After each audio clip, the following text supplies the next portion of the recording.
By the way, I should point out, these two fine gentlemen over here, Jack Guthrie and Steve Shapiro, will be our timekeepers. And they will be cluing people in on, how much time they have left. And if these folks go on talking, I will gently remind them, okay? And when they finish, here's another ground rule. No applause. Not because we don't like them, okay? We like them a lot, but we were trying to get in as many questions as possible. At the end, we'd like to have a generous round of applause for everyone. Okay, Mason. Thank you. As you know, my name is Mason Haas. Mason, would you want a mic? Can anybody hear me? No. Only two microphones. So, restart the time. My name is Mason Haas, and I'd like to thank all those responsible for this evening. Prior to being elected in 2007, I spent 25 years researching real estate records as a real estate land title examiner, and over that time have researched well over 1 million parcels throughout the county of Suffolk, many right here in the township of Riverhead. I would like to address two issues that one of my opponents has raised. The first one is our office being a one-party office. Simply put, our office has nothing to do with policy making. We are an administrative office and not driven by politics, but by the market values of real estate and directed by the real property laws. Never, never will we ask you what your party affiliation is when you come into our office. We treat everybody the same. Another issue that has come up is talk about 1,900 grievances being filed last year. The number is actually 1,965, and I would know because I'm in the office. Everyone should understand that one has the right to file a grievance. The first step is to come into our office and talk to us, as we have an open door policy. If after reviewing your file with you, and we find no justification for a change, we will inform you of the grievance process. Again, come into our office and see us, as we do have that open door policy. A grievance is an argument over about market value. I believe it gets confused with taxes, probably because of the numerous mailings we all receive from grievance companies with promises of lowering our taxes to 25%. What my opponent fails to mention is that out of the amount of filings filed, only 143 residential reductions were granted. Those changes were done by the Board of Assessment Review and the Administrative Hearing Offices, and most of those were in a 2% reduction. I am proud that a majority of the files reviewed outside of our office are found to be in line. It shows that we are doing our job properly. Over my time in the assessor's office, we've implemented changes which resulted in savings of $375,500 in just 3 years. And I'm very proud of what we have done. If elected again, I will continue to serve you, the property owners, fairly and to the best of my ability. Thank you.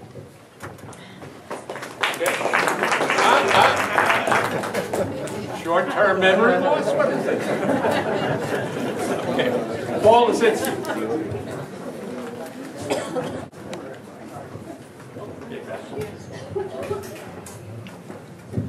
Good evening. Thank you to all for inviting us down here to give you a little insight of what we do. We are an administrative office, as Mason said. What we do is administer the laws of New York State, from the real property tax law to the ag and markets law. That encompasses administering 15,500 exemptions, from basic star, seniors exemptions, disability, veterans, etc., etc. There's 16,600 parcels in the town of Riverhead. There's only about 1,300 that don't get exemptions for whatever reason. That may be because they have homes in Florida and they can't get it in both places, whatever the case may be. As far as ag and market's concerned, we all live here because we love the open space. The farmers are doing a good job. They're making a buck doing their job. And we, I'm sorry, I just got a time limit. So what we do is administrative work. As Mason said, we have a lot of grievances. Most of those are unfounded. We do our job as best we can to keep everybody fair and equitable. We have a lot of commercial properties that we work on to reduce our taxes as best we can. And, you know, I've been in this job for 13 years, hopefully another term, and I appreciate your time. Thank you very much. Better? Okay. Let's see, are those all the Republicans? We don't have the, no candidate for town clerk, tax receiver, I believe she's not here tonight, and town justice. Mary Ann Warwack Halpern's not here. Town justice, she sends her regards though. Town justice, Richard Ehlers? No, okay. We'll go to the Democrats. Evan Philcox.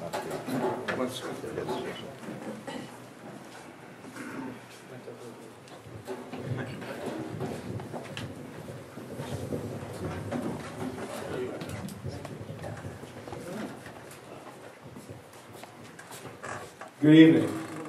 Let me begin by saying that I'm honored and thankful that both the Democratic and Working Family parties have chosen to nominate me for the office of tax assessor in the town of Riverhead. More specifically, I would like to thank Phil Cardinale, Orlando Williams, Matt Van Glad, Diane Wilhelm, Bob Svoboda, Vinnie Valella, and the rest of Riverhead's Democratic Committee for all of their time and encouragement.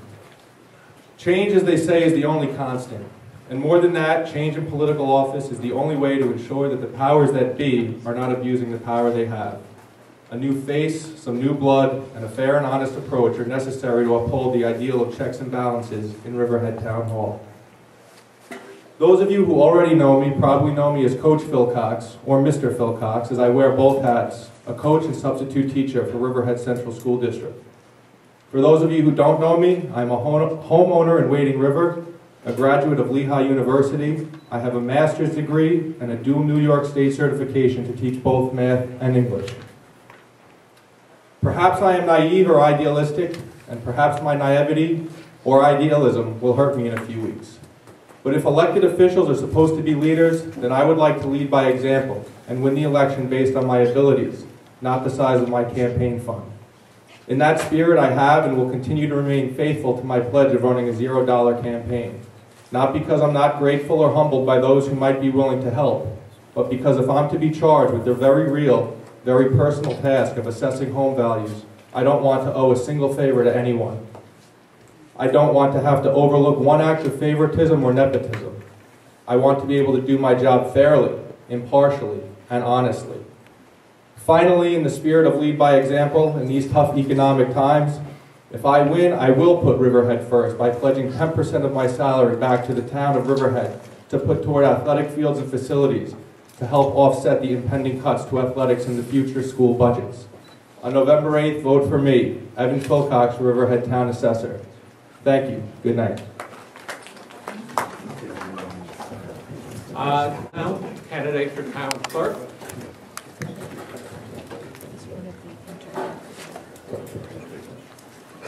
Thank you, sir. Good evening to everyone, and thank you all for coming. Thank you to the Calverton and Wading River Civics for hosting this event once again. I am Diane Wilhelm, town clerk, and I have been town clerk for 3 years. I am very fortunate this year to be running unopposed, but I did want to come up here and just greet you all and say thank you and let you know that my 3 years has been a very busy 3 years. And my office has seen budget cuts as well as staffing cuts, so I must do more with less. Even with cuts, I can still find ways to make important improvements to my office. Through my efforts, I was awarded a $60,000 inventory grant through New York State Archives.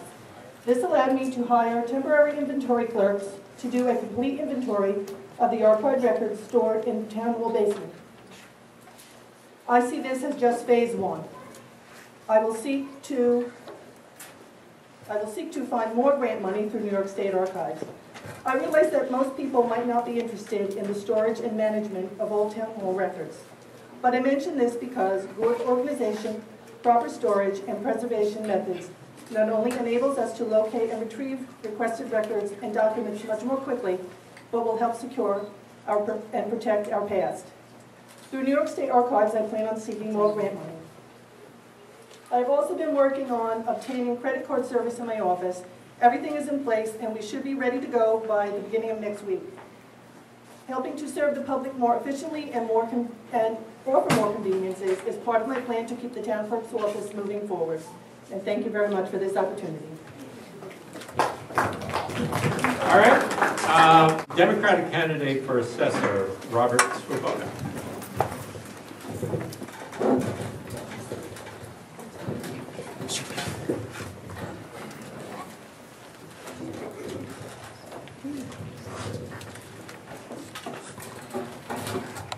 Good evening, everybody. I appreciate the opportunity to be here. My name is Robert Swoboda, and I'm running for assessor for the town of Riverhead on the Democratic Working Families lines. That's row A and E. I was born and raised on Long Island. I last lived in Hampton Bays. For the past 4.5 years, I've lived in Wading River. I have a master's from Hofstra University in Education and Administration. I served 28 years in the Army Reserves and the National Guard after being on active duty and came out a lieutenant colonel. I'm active in the Riverhead Masons and in the American Legion. I'm a graduate of the U.S. Army Command and General Staff College. I was a classroom teacher, attendance supervisor, attendant, assistant principal, and dean of students in the Sewanaka School District. I also worked as a probation officer and as a child protective service worker. I also worked as a real estate agent and have real estate experience in assessments, both commercial and residential. I feel that the office of assessor should be a bipartisan one. We need to have checks and balances in the assessor's office, as there are no Democrats. Some properties, in my opinion, have been overvalued. I assure you that I will evaluate all cases fairly and professionally, especially in this recession economy. Property assessments need to be made a little more simpler procedures. I'm reminded of the old saying that Harry Truman had made, and that is, it's a recession when your neighbors lose their home. It's a depression when you lose yours, and we see too much of this going on right now. I want to thank you again for your time and for your support. Thank you very much.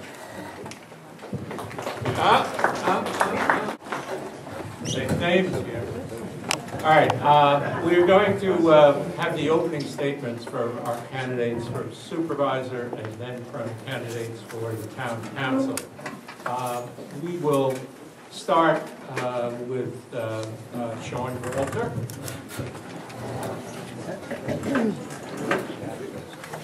I want to thank everybody for coming here tonight. 2 years ago, I stood before you running for supervisor, not promising the moon, but offering you my heart to work to move this town forward. 2 years later, in a terrible economy, on 4 issues that matter most to Riverhead, I am proud to say there are signs of progress. On town finances, we have finally completed the long-awaited financial audits my predecessor left open. We have reduced the size and the cost of government, and we have stopped the hemorrhaging at the landfill. On preserving our way of life, we have partnered with Suffolk County to purchase and preserve family-owned farmland and open space even in these terrible economic times.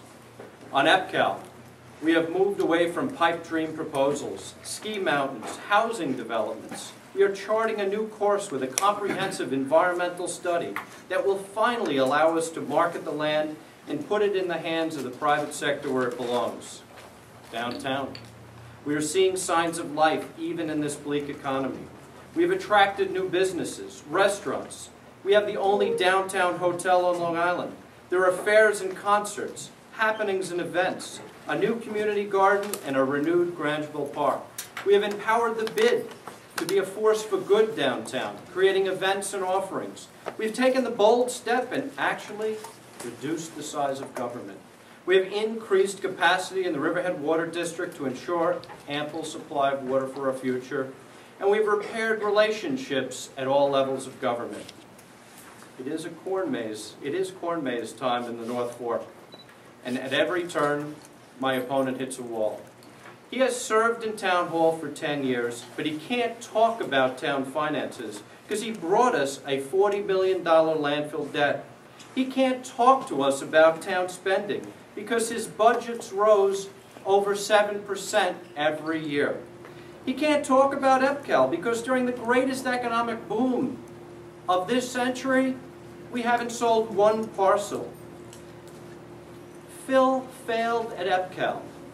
He can't talk about the environment because the environmentalists gave him failing grades. And even while Phil was supervisor, tumbleweeds reigned downtown. And his Apollo project never got off the ground.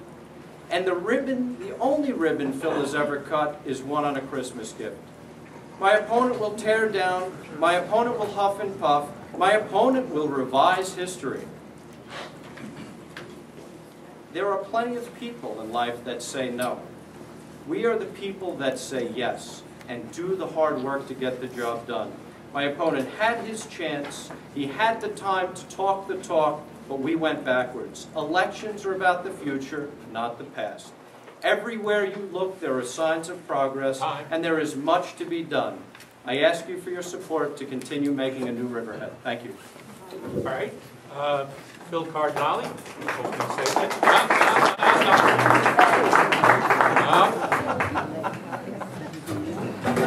Get a finger wag. Good evening, and thank you for the opportunity to be here. As I walk through town and talk to the people of our town, the question I get most often is, Phil, do you really want this job back?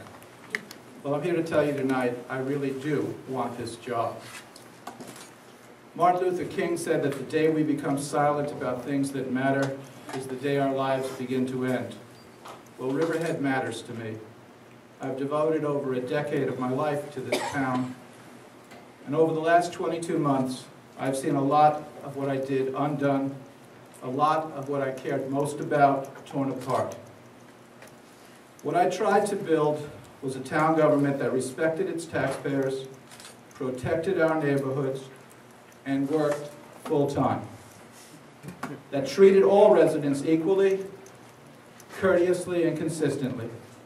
A town government that was honest, open, fair, and prudent, which raises these questions.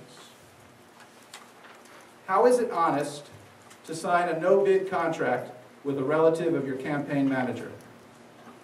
How is it honest to wait until after your election to announce you'll work part-time and collect a full-time salary?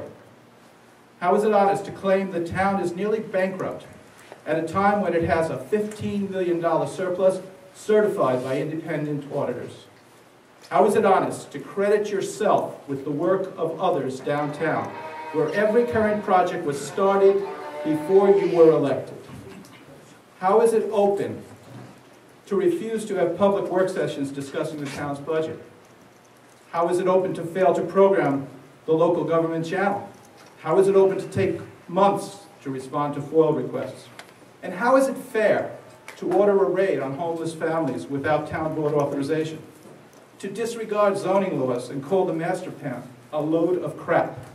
To fail to protect our neighborhoods using zoning laws to benefit political supporters? And how is it prudent to jeopardize public safety by firing our fire marshal? To fail to collect $250,000 owed to Riverhead residents? To reject all purchase offers and use our taxes to play developer at EPCAL? To maintain so poor a relationship with your own same-party town board members that they publicly accuse you of being immature and paranoid? To burden our residents with the highest tax increase on Long Island for 2 successive years? We need to do better than this. We need to be better than this. I am honored to lead a team of individuals with the courage and commitment to stand together tonight and say to you, there is a better way for Riverhead. Thank you. Greg Fisher.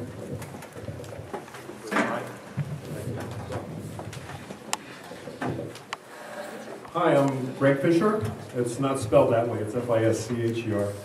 I'm a Calverton resident. I live about 8/10 of a mile just that way. My son Clark goes to 2nd grade right here. My daughter Anna's in pre-K downtown. This is a restart for me. I have two young children. I have two boys in their 20s, but having young children shows me how important the future is. These children are really my inspiration in running and being involved in politics at all. I want to thank you all for being here. There's only about 150 people in the room, but you are the best of the best. Out of the many thousands that could have been here, you're here. You're active, you're doing something. There's nothing more important than this. We see so much apathy in politics, and this is important. This is shaping our future. This shapes my children's future, so I really thank you for being here. I've been active for a long time in politics myself, and I've helped many candidates in many different election cycles. You know I've run before. You know I've gone against people who've been bad in politics, who've done illegal things. I've kicked judges off the bench. I've gotten illegal Senate candidates out of races. I believe that my influence has helped, actually, the Republican Party establish the need for an Inspector General for Suffolk County because we have a huge integrity issue in Suffolk County, a public integrity issue. I've had a whistleblower newspaper, which I'm going to restart in 2012. Hopefully, over that year, we'll have an Inspector General, so we won't take too many hits directly. But just to say a couple things, I am a registered Democrat. I did run an independent party also, together with Ruth Pollack, a really great whistleblower advocate attorney, and taking a lot of flack also, a lot of reprisal, a lot of retribution for her work as a whistleblower. And she's quite a hero, actually. And also, I have Republicans coming to me all the time saying I should be in the Republican Party, in the wrong party. But, my main issues are in a position paper on the table that has also been published in the newspaper for this Riverhead First agenda. At the top of the list is a municipal power authority for Riverhead. Like Greenport, we can cut the electric rates down 40 to 50% and get real tax reductions after that, but we will certainly return money to everybody's pocket in Riverhead. This is important, it's doable, it's not going to be easy, but we'll do it. A vacancy tax, this is another invention, a vacancy tax on commercial real estate that's blighted in Riverhead, to force it to be rented. A vacancy tax, force its renting, have the owner assess its own value so that if eminent domain ever comes, they don't rip the taxpayer off. And we're going to have waves and waves of open government.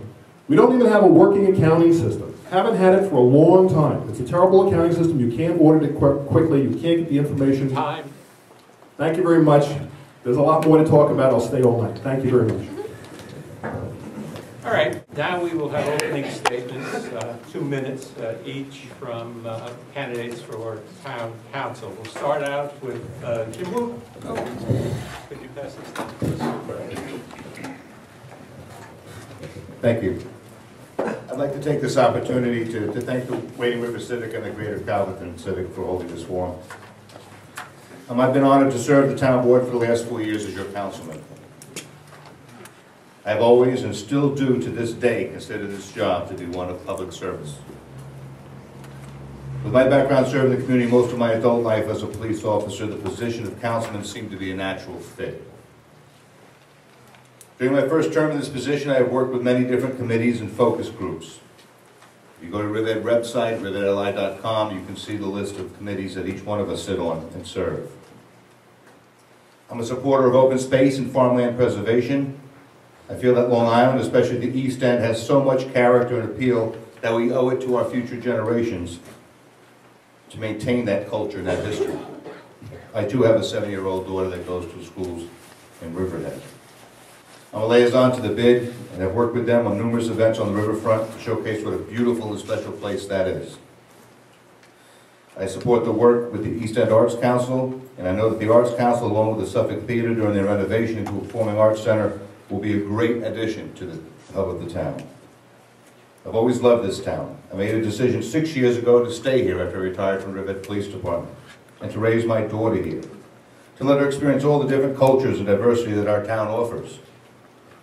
I've always tried to keep an open mind and especially an open ear to the community and to the taxpayers. My decisions and my voting record is one that comes from a lot of forethought and consideration. I consider myself your voice in town government. I'm always mindful that I represent you and your needs. My door is always open and I am only a phone call away. Good things are happening, despite the last 2 years of downturn in the economy. And I'd love to be the opportunity to be a part of that for the future. And I am endorsed by the Republicans, the Independents, and the Conservatives. So I'm not here to damage my partners. They're stepping up to the plate. That's an honorable thing. George Gabrielson, please. If you could give, you're strangling. Sure, we're stepping up. Thank you, Jim.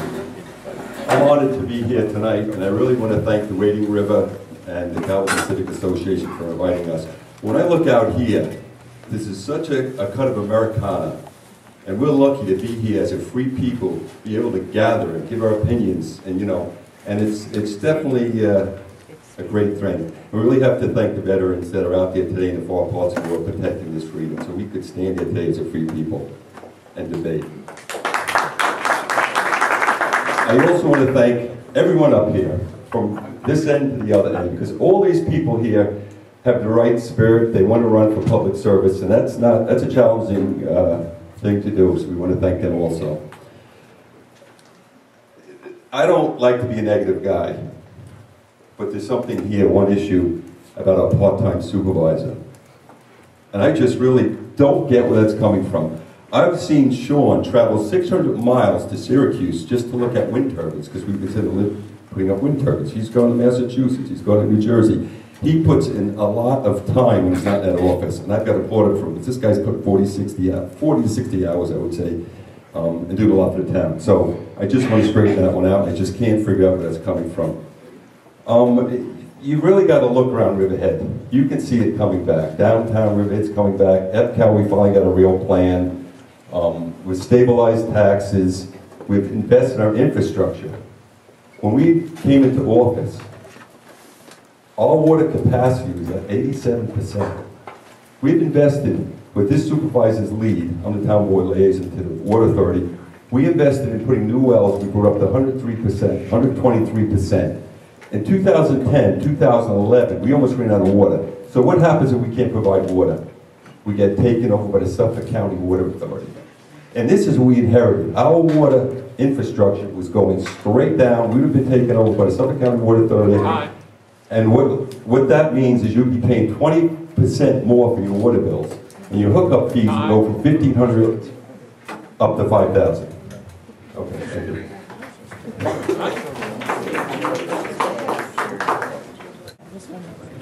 Now we'll have Matt Van Glad, Democratic candidate. Can you all hear me? No? Ah! Hello, I'm Matt Van Glad, and I thank you very much for having the debate and hosting this tonight. I've been working all summer, and this is an exciting time. I have lived in Riverhead for 20 years. My life's roots date back almost 8 generations. I love the east end of Long Island. There is no place like it in the world. Federal and state cutbacks have placed a huge burden on the citizens of Riverhead. We as a town struggle to make ends meet. Some of us working more and are with our families less, living paycheck to paycheck. This has caused a huge disruption in our quality of life, and we must find answers before it's too late. I believe we can do better. We should and can protect our scenic vistas and rural character by adhering to the master plan that's in place. We can and should take a stronger approach to revitalize Main Street, increasing the momentum of new projects. We can, and the IDA should, bring high-paying jobs and good neighbor businesses into our community, supporting our town. We can and should get EPCAL back on the tax rolls, develop a roundtable for business and government and civic groups to work together. What can be done at Gabreski in 2 years, we had 20 years to do. I think we need to do something now. We can and should develop a budget that is voted on by all council, not abstained. I believe I have the new ideas and can bring a fresh approach to Town Hall. I plan to reduce expenses through efficiencies, speed up the purchase order process for department heads, saving time and money for the taxpayer. Projects and supplies that can be better managed to buy in bulk and to make use of downtime would be a good idea too. We need to support our police, fire, and ambulance, and our volunteer force. They give us their best. Time. Ooh, thank you very much. All right, I'm Orlando Williams. Good night, everyone. My name is Orlando Williams, and I want to be your next town councilman. I was a New York State trooper for almost 20 years, and I worked all over the state, many in some small towns, not as big as Riverhead. I, like many of you, moved to Riverhead because Riverhead is a beautiful place. It really is a special place geographically. I moved here to Riverhead, brought my family here, built my home because I love Riverhead. I also moved here because Riverhead was affordable. Compared to the other towns on the East End, it was an affordable place to live. And I wanted to live in Riverhead until I go to the next life. I, like many of you, came to Riverhead, been here just under 10 years now. And we joined the influx of people coming into Riverhead, making Riverhead the largest growing town on the island. And that's good. But my concern is what it's doing to our taxes.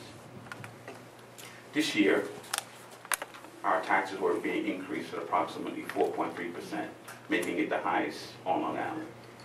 And next year, we're on track for an equal record high increase at approximately 2.5%. That's enough. Enough is enough. I think that homeowners are burdened too much with our taxes. We're paying a disproportionate amount of our taxes, while we have a multi-million-dollar corporation in our town that's not paying their fair share. If I'm privileged enough to be elected to town council, I want to work to change that. I want to work with my officers on the other side to see if our taxes can be reasonable so people can afford to stay here. Thank you very much. Ruth Holland.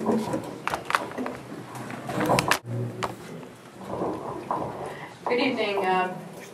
Thank you, first of all, to the Wading River and the Calverton Civic Association for this very wonderful opportunity to introduce myself. I too am running for Riverhead Town Council, and as you can see, I'm the only woman running in a field of 8 people. I am bringing to the table my background as a person who was born in Riverhead. I'm a 4th generation Riverheader. My family goes back to fighting in the Civil War, First World War, Second World War, to the present. I'm proud of my dad, who was a B-29 bomber, Top Gun. And if it wasn't for those guys and gals, we wouldn't be here with the freedom to speak as we do tonight. I have very little time to tell you more, but we'll get into it later, and I'm available if you want more of my background on my website, which is located at http://www.electpolic.us if you want to go into more of my background and my credentials. I started my career as a Nassau County District Attorney.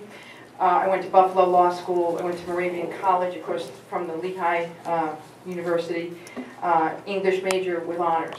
I have a background in theater. I'm a fine artist as well. I studied in Riverhead. I am very proud to be here with you, and I'm running for you. I am running to be your candidate. I am a registered Democrat. I am hoping to be on the Democratic ballot, but I am running with Greg Fisher, who I am proud selected me as a woman to run with him on our own party, the Independent Riverhead First Party line. And I will be running on that line at the very least on November 8th. And maybe even on the Democratic line, depending on what happens with the Board of Elections. The mystery continues. You are an army of one. Don't ever think that your vote does not count. One vote, everyone you know, it counts. And I'm asking you for your vote. Thank you very much. All right, now we'll get into the question. And remember, hold your applause, comments, don't throw any ripe vegetables, anything like that. Okay. We're going to start out with a question that's geared to the supervisor candidates. We'll start with Supervisor Walter. The question is, how would you describe the state of the town of Riverhead's finances? Well, Use this? Yes, please. we're not there, but we're getting better. Here's the truth about the Riverhead Town finances. And Phil Cardinale is exactly right. He left us with about $15 million in reserve fund. The problem was the 2010 budget required us to take $5.5 million from that reserve fund. So you can see the math doesn't work. In less than 3 years, the 2012 budget, we would have been out of money. The other side of the coin is the town ran up almost $20 million in debt in 2008, 2009, and didn't sell the debt. Why didn't they sell the debt? Because the financial audits weren't done. Why weren't the financial audits done? You'd have to ask Supervisor Cardinale. We took care of the financial audits. It is absurd to think that I, in 1 year, could have increased the taxes and caused the problems that necessitated the tax increase in 1 year. Mr. Cardinale said to me, I feel bad for you. The day I started, or the one meeting he gave me before we took office, he says, I feel bad for you because the town's facing a 16% tax increase and I was going to deliver it in this term if I won because I knew I wasn't running again. Well, you know what? We whittled that down to 4.5%. Yes, it was the high tax rate increase, and we brought that back down to under the 2% tax cap. Now, it is, we are on the right track, and we are only now taking $2.6 million out of the reserve. We cut it in half, and the goal is to cut it in half again. We're on the right track, but we were not. Spending went up 0.65% for each year under me. Under Supervisor Cardinale, spending went up 7.25%, and I leave it up to you. I know he's going to blame the Republicans, but the bottom line is he served with independence on the town board for most of his tenure.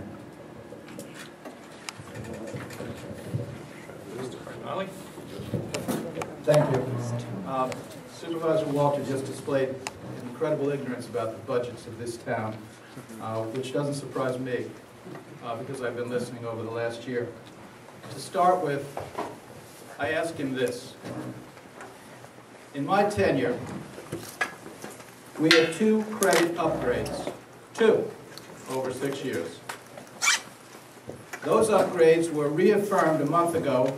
He issued the press release. They are in place, AA credit rating.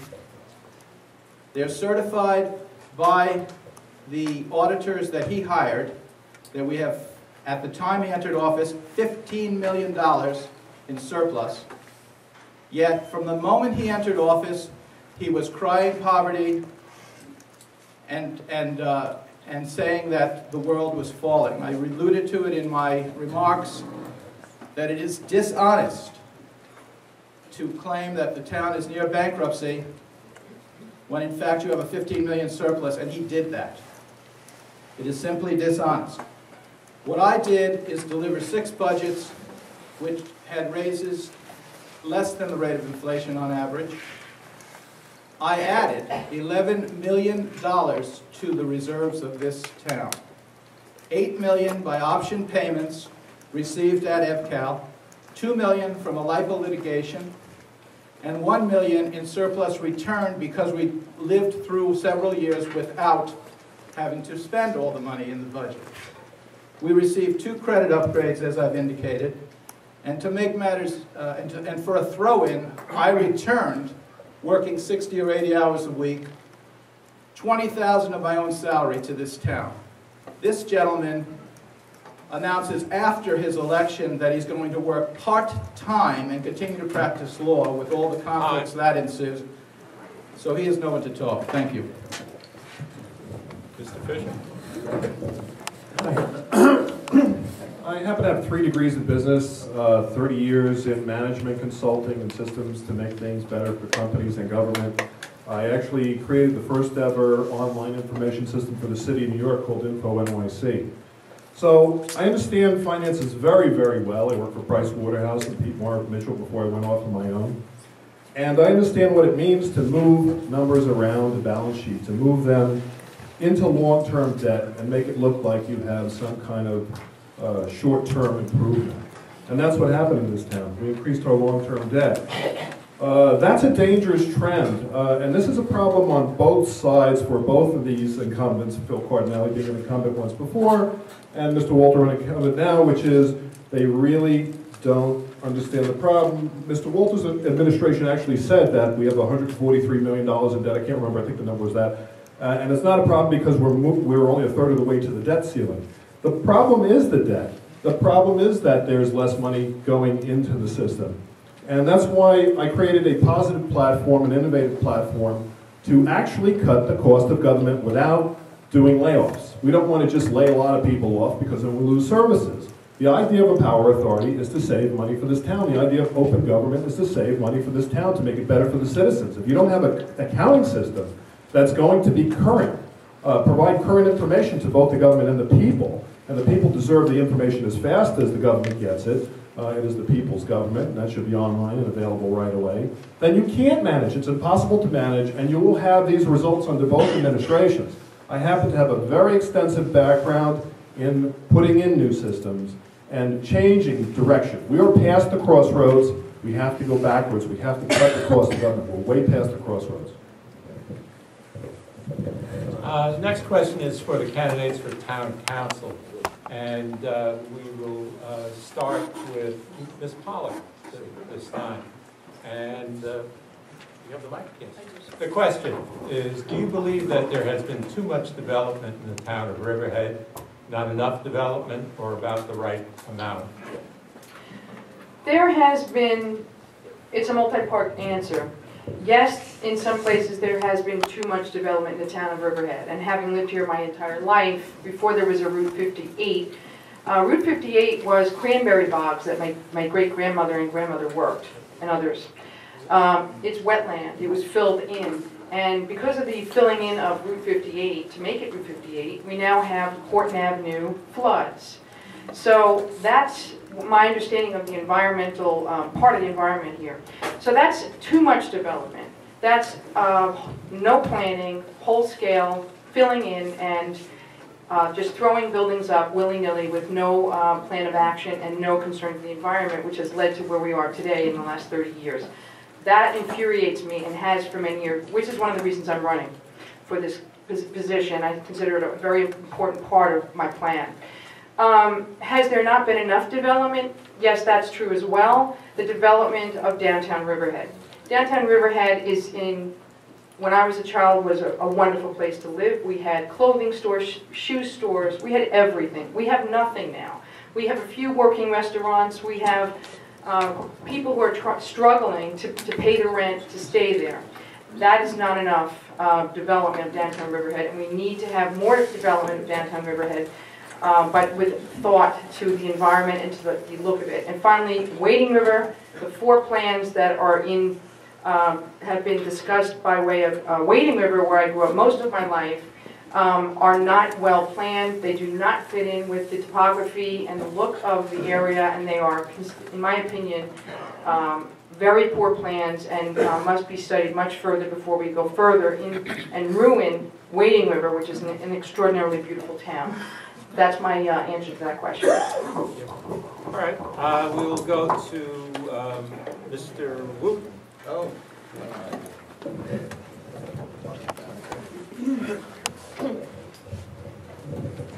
Thank you. Too much, too little, or just right? You're right, that's a multi-pronged question. In some areas it may be too much, but I think the whole idea is to balance it. You talk about the brain drain, you talk about people living. You really need to increase the tax base. The residents can only pay so much. We value our open space, we value our farmland preservation, so we try to take and create the business that make want people come out here and live. So you need to balance with businesses. So you encourage businesses to grow. You encourage businesses to grow. But there is proper planning, and there's proper businesses where they should go, how they should build. So do I think this, I don't think we have too little. I think we could probably use a little more as long as it's smart growth. And there's plenty of models out there, through Vision Long Island, Sustainable Long Island, where businesses and industry, especially at EPCAL, which after this plan's done, would be a perfect area for that to go. So that needs to be developed. I wouldn't put any more on 58. They only had a couple parcels left on 58. But that's a good example. That was smart growth on 58. I too remember 58 when I was a kid, and there was nothing but Billy Blake's there. But it's all about balance. It's balancing the needs of the community, the tax base. The only way you're going to do that is through industry and through creating jobs, so we can take the burden off the residences. Mr. Gabrielson?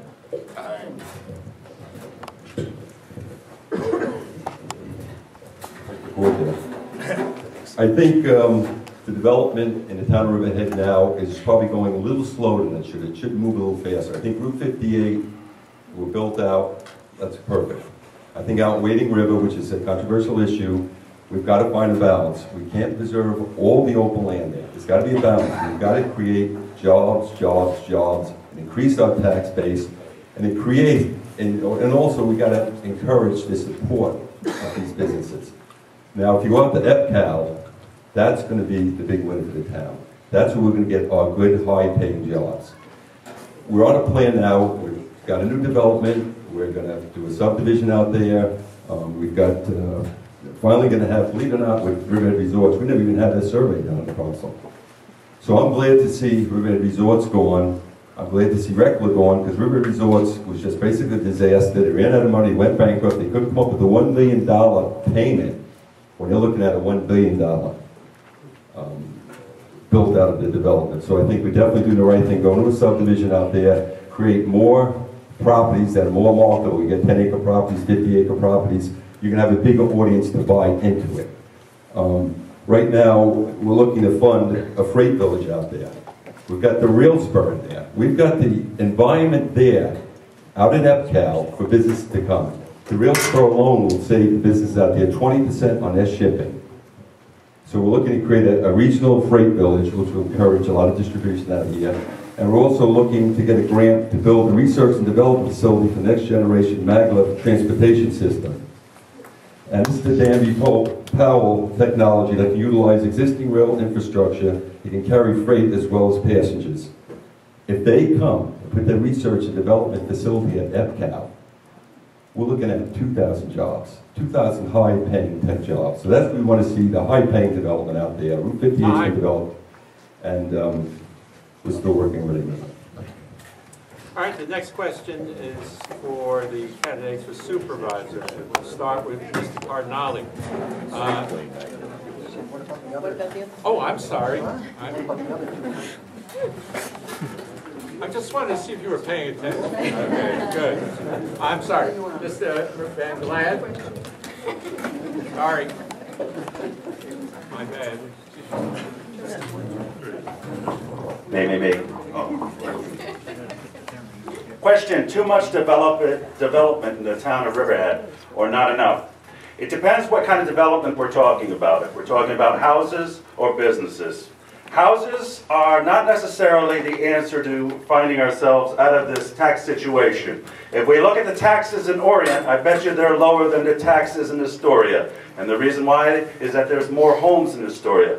Our master plan does have in place a buildup of, I think, over 40,000 homes in the town of Riverhead. We haven't reached that yet, and that's in the master plan, which we need, which is a document that everybody agreed upon and we need to work with. We have issues in Wading River with development where we need to find the balance of the homeowner and the business. We want to see businesses succeed in this town because businesses bring jobs and hopefully lower taxes. We are not non-business friendly, but we also have to value our homeowners and our residents of this town that invested their lives in this town when they came out and purchased. They had a vision, and part of that vision was agreeing with the master plan of what was seen. Now, EPCAL, I think we need to find good neighbor businesses out at EPCAL that will bring decent paying jobs and provide some tax relief to this community. The rail spur is a great idea that can certainly bring a lot of money into the town through commerce. We can also probably do some things at EPCAL now to help alleviate some of the financial strain. For instance, we could probably buy salt in bulk on the off-season and be able to store it. This way we're not buying salt for the highway in the middle of January, paying twice the price, or maybe not twice the price, but quite a bit more, and waiting for the delivery of salt to keep our roads safe.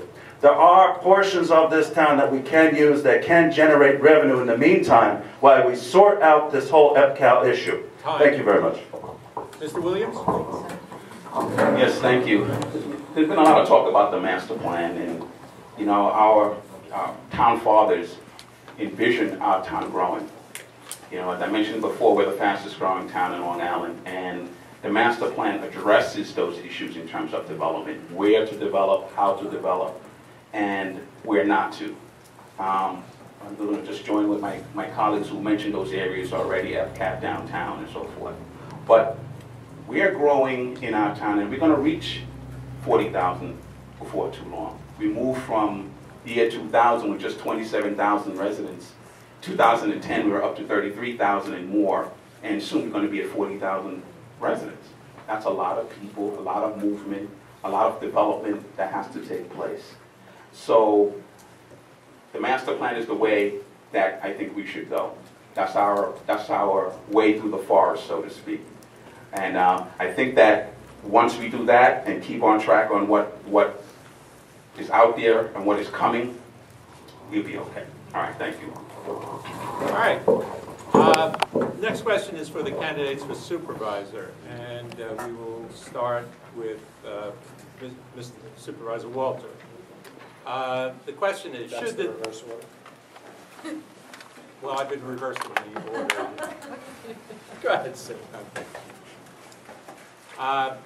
The question is, should the 2003 Town of Riverhead Comprehensive Plan be revisited and revised? Absolutely. You've heard me. Absolutely. You might have heard an unfortunate phrase that I used at one particular juncture after I had shoveled snow on 9 of my neighbors' driveways, and might have been a little cranky, and I apologize for the use of the word, but it absolutely has to be revisited. Wading River is suffering because of the master plan. The proposals are in line with the zoning, but some of the zoning wasn't in line with the master plan. That zoning was adopted by Mr. Cardinale. Like Mr. Barrow's project or dislike Mr. Barrow's project, probably Mr. Barrow's project wasn't adopted in conformance with the master plan. Some of these other things were very short-sighted in Wading River. I think you'd be interested to know, in the town of Riverhead, you know the only place you're allowed to have a town marina? I'll take a guess. Tell me where you're allowed to have a town marina. Only one place. Downtown Riverhead. How is it that in the town of Riverhead you can only have a marina in downtown Riverhead? So there are many, many flaws in the master plan that have to be addressed, and we are going to go through them, and we're starting with Wading River, because the bottom line is this. At the time the Wading River master plan was adopted, you had 3 people from Jamesport and nobody representing the interest of Calverton and Wading River. And I'm sorry, that's not acceptable.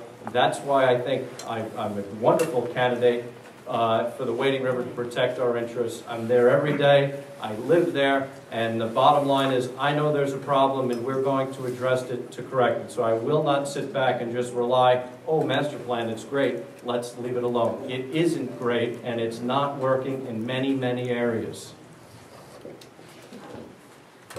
Mr. Cardinale? Thank you. The supervisor of our town has already expressed his opinion that the master plan is a load of crap. The supervisor of our town advertises himself in the Yellow Book as a zoning lawyer. What's wrong with this picture? Part-time Supervisor Walter votes on the Riverhead Town Board, which controls zoning and zone changes. Part-time Supervisor Walter has been told repeatedly by the people from Wading River that don't give us a study that's going to take a year to complete while you allow 4 projects to proceed, changing forever the face of Wading River. At least include an environmental impact statement on these studies so that we study the cumulative impacts, or at least give us a 6-month moratorium until the study is finished. Part-time Supervisor Walter didn't do that. He refused to do that. Instead, he gives them lip service while real service goes, to his developer supporters and clients.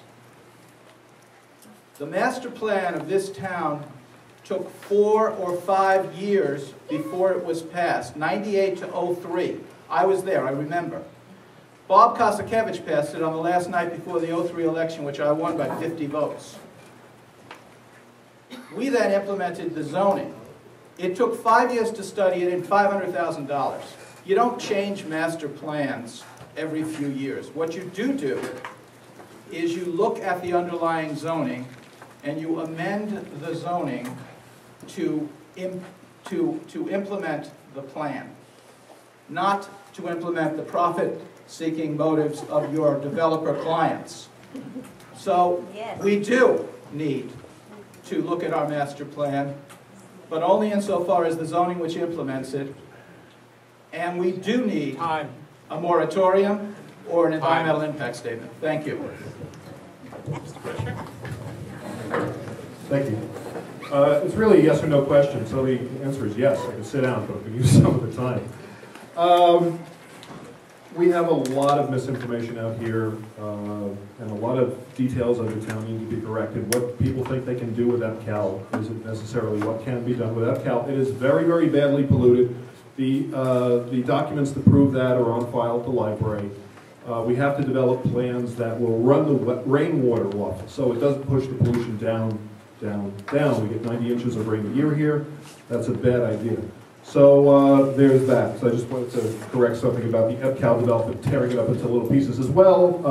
There's a problem. It's if people dig into it, they are then responsible for the pollution. So in a lot of cases, if we parcelize it, whoever gets the unlucky parcel, it's a one-way ticket to bankruptcy court. So we have to work on that as well.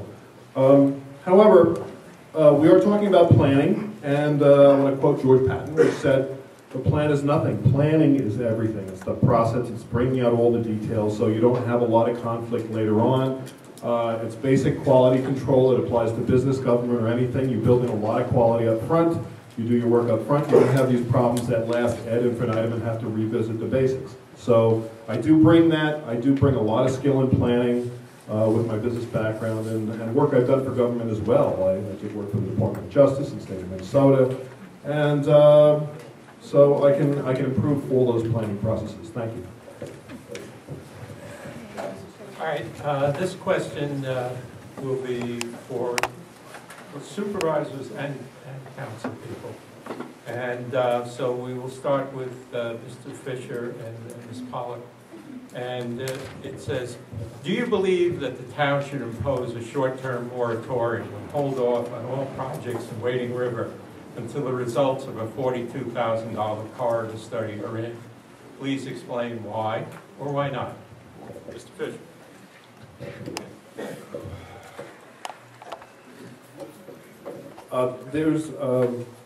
I do think there should be a short-term moratorium. There's a lot of unhappy citizens.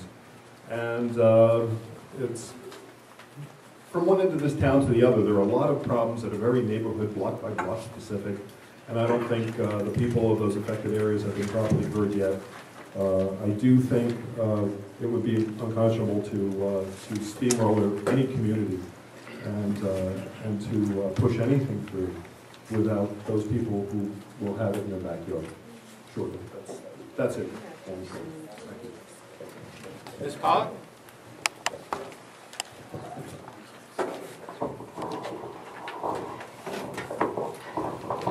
Yes, unequivocally yes, we need a moratorium in Wading River on building. I've studied, and I'm still studying, the 4 proposed projects that are in Wading River, Venezia Square, Great Rock, Central Square, and Nightland, as in like Knights of the Round Table Nightland. These 4 projects are, I don't even want to get into why they're named that, but this is Wading River. Wading River is where I grew up. I walked on all of those lands in those forests as a child. And we need a moratorium because we have not had a sufficient traffic study. We have not had a sufficient ecological study of the effect on our environment, which is so fragile on Long Island and so precious. There is traffic congestion now. The first thing you see when you come into town is McDonald's, which is not what Wading River is about. Wading River is much more than McDonald's.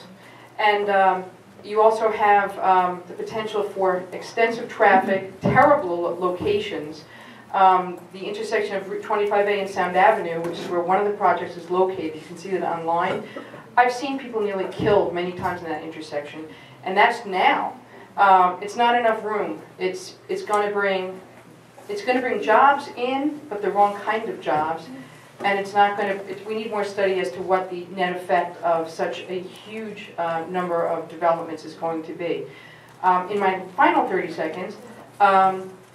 I just want to conclude by saying, yes, I'm not anti-development, but I am very, very conservative when it comes to developing precious, fragile land. And the land that we have here in the town of Riverhead is what makes us special and unique to the world, to Long Island, to New York, and the rest of the country. So yes, we need a moratorium, and we really need more study. And the citizens, you, must get involved in that study and asking questions. Thank you. Supervisor Walter? I'm actually going to quote Bernadette Budd. We have a moratorium. It's called the economy. Here's the problem, folks. There is so much misinformation out there, it'll make your head spin. The Bento property, is not a real proposal at this point. They submitted plans, they didn't submit a check, there is no proposal there. It is my opinion that Mr. Tunis, when he realized that the community was going to rise up against this, ran away, and Mr. Bento doesn't have the money to do this. So that project doesn't exist. The Zumas property is under appraisal review, not right now, by Suffolk County. You see, folks, it's very easy, as Mr. Cardinale and the others are going to say, to impose a moratorium. It's very easy. That's an easy phrase, have a moratorium. It is a much more difficult thing to do the hard work of balancing the development versus the preservation. You see, we cannot preserve every single parcel. You have to balance it. And I will give you an example. If we take Mr. Barra's property next to the East Wind, that incidentally pays $500,000 in taxes, $300 to the Shoreham Wading River School District every year. If you take that property and develop the Triangle Corner, and Mr. Barra says, you know what, I will sell my Park and Sound property, a place that should never be developed on Sound Avenue because it is why people come out there. Folks, that's balancing. You cannot just rip out all the commercial property. If you take Mr. Vento's property, if it were real, and it's not at this point, and you build that and preserve Mr. Zumas's property next to CVS, that's the hard work. That's the balance. I would rather be working with Mr. Barra and the people of Reeves Park and the people of the RNPC and Dick Amper on the Kenny Barra issue where we build one and preserve the other, than put a moratorium in. Because the economy is not going to allow it. I mean, the economy is the moratorium. And one last thing. In my humble opinion, Wading River Hamlet is down by the duck ponds, not necessarily Route 25A. Mr. Wu? Yes.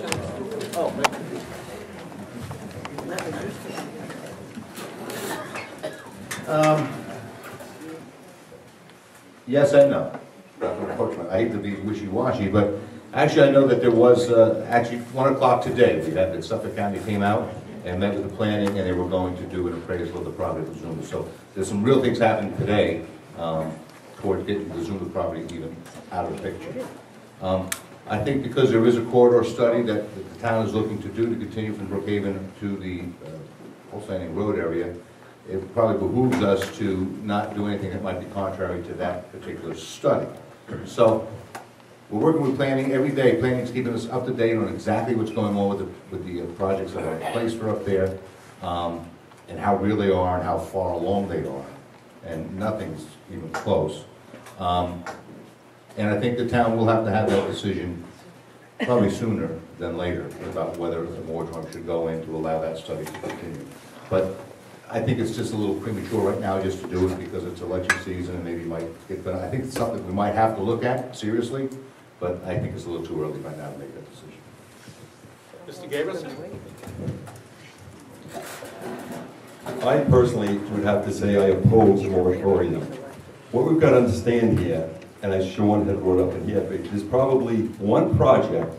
So we have the BFJ corridor study taking place. It should be done in 4 months, okay? We have no projects at Nightland that probably will come through before then. And people just can't see moratorium. You've got to understand one thing. A moratorium is the most extreme land use action that a municipality can take because it suspends completely the rights of a landowner to use his property. It should not be used to stop or delay a controversial development project. And that comes from the Suffolk County Planning Commission. So you just can't say moratorium. I don't think one's warranted, and I think Sean had said we need a balance between, we have to have development, some people want no development, we have to have development, we need the jobs, we need to build up our tax base, and we also would support the local vendors that create a much needed support of these businesses. So I oppose a moratorium. Thank you.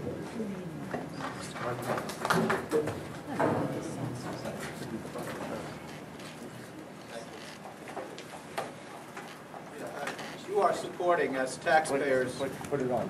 I guess I can, oh, tricky. You are supporting as taxpayers a nearly $50,000 corridor study, which is underway and won't be done for at least 4 months. That goes along with the $500,000 also unbudgeted EBCAL study, which is an addition unnecessary. So it strikes me that we ought to look at the results of the study before we decide Wading River's fate. I think there's a way to do it without getting into the whole moratorium issue. These projects, singly or together, any one of them or all of them together, absolutely require an environmental impact statement. An environmental impact statement has not been directed for any of them. It should eventually be directed for all of them. If that happens, we avoid the entire issue of the moratorium. Moratoriums are troublesome because of what George said, and my attitude toward moratoriums is if they're short and for a specific purpose, the law permits them, we should use them. On the other hand, we could work nights, work harder, and avoid using moratoriums. But here's what I'm really interested in. You have to balance the expressed desires of the community and the rights of property owners. That's important and that's difficult. I'd like to know how Supervisor Walter can do that as a zoning and land use lawyer. How do we know when he votes whether his vote is for the benefit of the public of Wading River or for the benefit of his paying clients?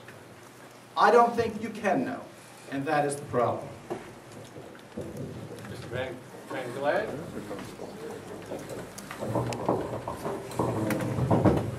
Do I believe the town should have a short-term moratorium in Wading River on development? The answer is yes. Yes, I do. Sometimes less is more. And I am not anti-business. We need to bring decent, well-paying jobs into the community.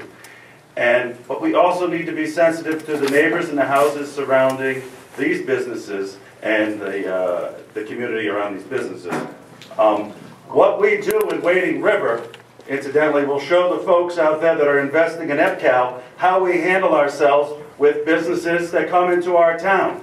We have to show that we're able to listen to everybody, bring everybody under one roof, have a round table where we can discuss these issues with civic, government, and businesses so we can have a success at the end of the day and we're not arguing with each other over the fence of saying, well, who's a good neighbor and who's not a good neighbor. We have these rules. It's called the master plan. It's a work in progress. Some of the things that were put in there, well, technology may not have foreseen. So that's where discussion comes up, and that's probably where this strife is coming from.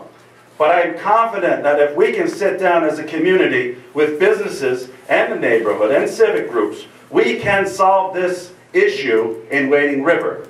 Because we want business in this town, but we also want to live in our town. Thank you very much. Mr. Williams? Thank you. I think there should be a short-term moratorium in Wading River. And I have to disagree with Mr. Walters. 25A is part of Wading River. You know, those projects that are mentioned and are on the drawing board, they're massive. They're not little projects, they're massive. So let's take the time to do it right. Because once it's done, we can't go back and redo it. So let's do that. Let's be reasonable. Let's talk to our neighbors. Let's talk to our business people and do it right. Mr. Walter says there must be balance. But time and time again, when the community has asked for balance, has asked to be heard, they've been shut down. That's not balance. So let there be true balance. Let the community speak, let the business interests speak, and let's open our ears and listen as board members or future board members on behalf of the community. Thank you. Now, next question is for the candidates for supervisor. We'll start out with Mr. Cardinale this time. And it's, do you believe that downtown Riverhead has been experiencing a resurgence during the past 2 years? Thank you. Well, actually, I think that everybody wants the same thing in downtown, a resurgence. And I think that there are two inescapable things that we must admit, everybody at this table. One is that all current downtown redevelopment projects started before part-time Supervisor Walter took office.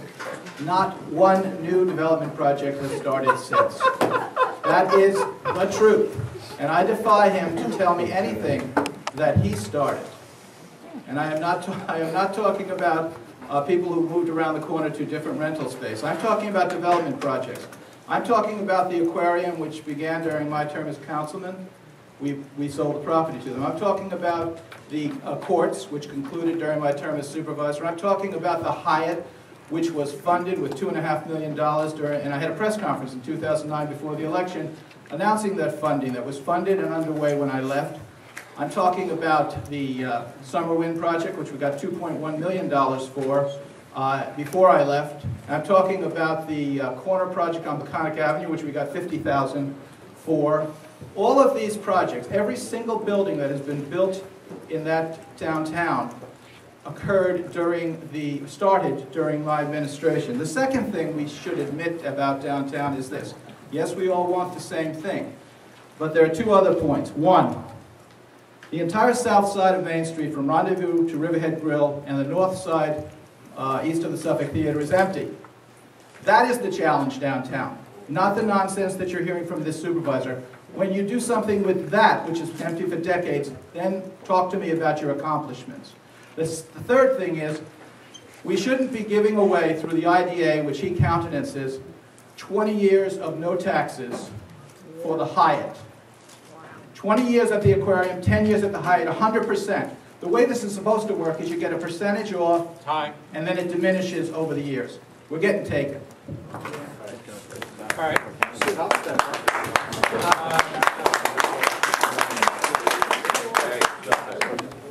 All right, let's see, Mr. Fisher.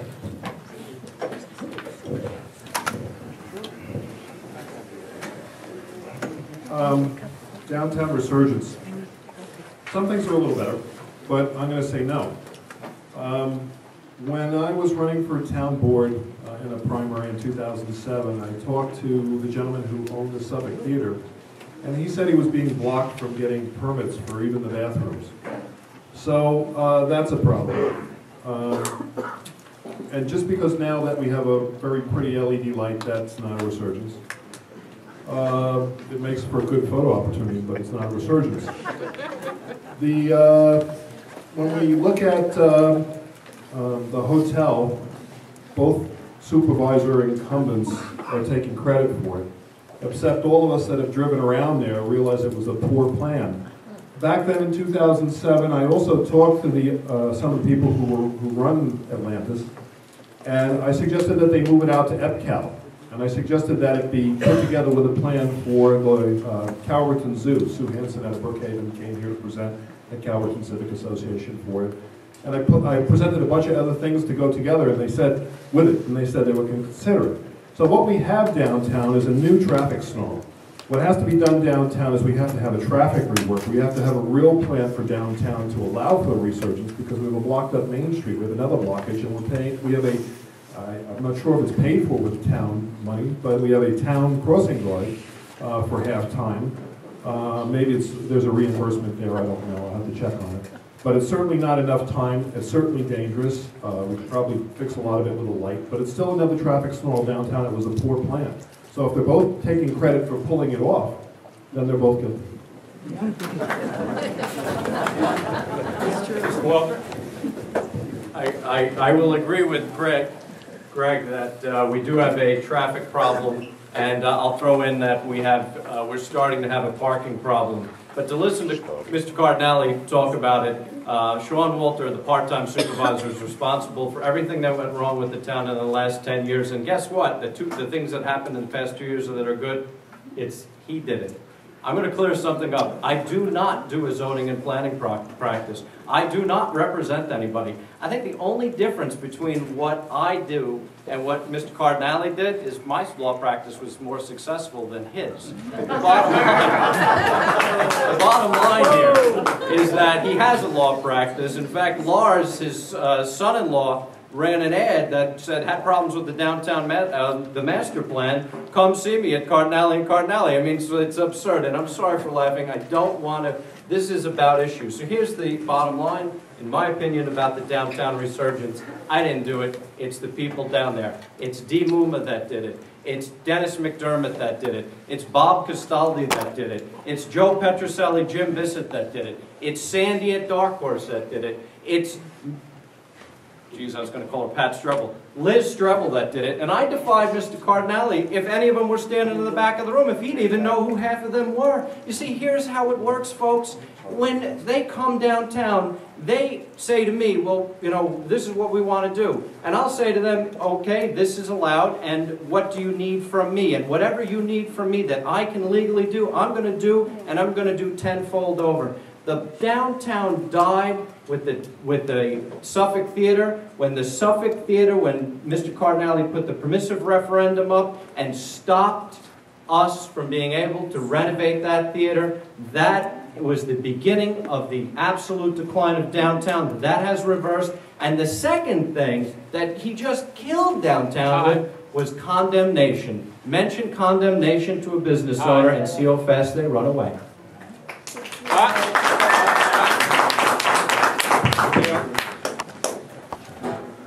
You've been good.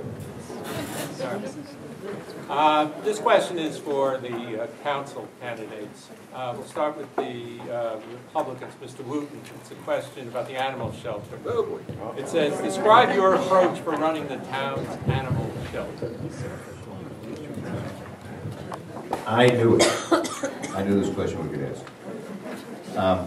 Actually, there's a lot of, well, the town community shelter is a municipal shelter, as you know. We have we have two full-time ACOs. Now we have one full-time ACO, actually one part-time ACO. We don't have a full-time ACO anymore. He just resigned. What I'd like to see is, I said it 4 years ago, I'd really like to examine privatization. I think a municipality that spends over $250,000 to pay salary and staff can contract that out to a humane society for less than that. That really has the networking, that has the grant money and the endowment funds that they were able to get as a 501c3. And they could harbor the dogs better, promote the dogs better, exchange with other shelters. So I think that's the way I'd like to see it go. We've already been talking with the North Fork Welfare Animal League about this. They're showing signs of interest. And I think that's where we really should go as a municipal shelter. I think it's just, it's better for the humane treatment of the dogs. It takes personalities out of it, and it's actually better for the taxpayers. So, Mr. Gabrielson? Jim's a liaison to the animal shelter, so I'm following his lead. I think he's doing a good job. We're looking to maybe privatize it, which will cost the town less. We'll have less employees, less headaches, and that's probably the way to go. And like I say, Jim's doing a good job, and I think I'll follow his lead on that. I just like, if I've got another minute, I'd like to touch on downtown again. I think it's great to see everybody taking credit for it. That's a good sign. Something's happening, obviously, we can't deny that. But I think the difference, yes, Bill did start some of them, Sean has had others come, but I think the difference is the era of uncertainty is gone. There's small business, the mom and pop stores that were afraid to invest there thinking condemnation, eminent domain. So they were waiting. When that went away, you can feel excitement. People want to invest. We've got restaurants. We've got, Sean did start a few things down there. We have the classic car show. We've got the concerts, the cardboard boat race. And by the way, Sean, we had a supervisor's race this year, the King or Queen of the Peconic. And Anna Throne-Holtz from Southampton took on Sean Walter in a great cardboard boat race. Sean won. The year before Anna Marie Holtz won, we got the crown back in Riverhead, so I'm proud of our supervisor who's great horsemanship there. Can I take responsibility for that? Sean did do something. Thank you, Sean. I'd like to advise the candidates, please, to stick to the question. Bravo! Jim had that one covered. Thank you. Save it for closing. All right, Mr. Van The animal shelter. I apologize if I'm loud sometimes. I just like getting to these things. I find them exciting. The animal shelter, I described my approach to run the town animal shelter. We need a shelter for our homeless dogs. There are people that are in the town animal shelter, and I think that we should look into privatizing perhaps the town animal shelter. We have a lot of volunteers, from what I understand, that want to pitch in and help, and I think that that's a good thing because, it shows that they care. So I think we should look into privatizing the animal shelter. Thank you. Mr. Williams? I think we should also look into privatizing the animal shelter. But I also think that it's a really black mark on the town of Riverhead. The fact that a municipality as big as ours cannot run an animal shelter competently and humanely. I think it's just a black mark against us. Do you know that if you wanted to volunteer to walk one of our dogs, you had to go down to the police department and get pretty much an okay to walk our dog in our town? But yet, people at the shelter can care for an animal without very little repercussion for doing that. It's a matter of management, it's a matter of being professional, and I just think it's a black mark on our town that we can't adequately care for animals. So I think privatizing should be looked at and probably considered seriously. Thank you. I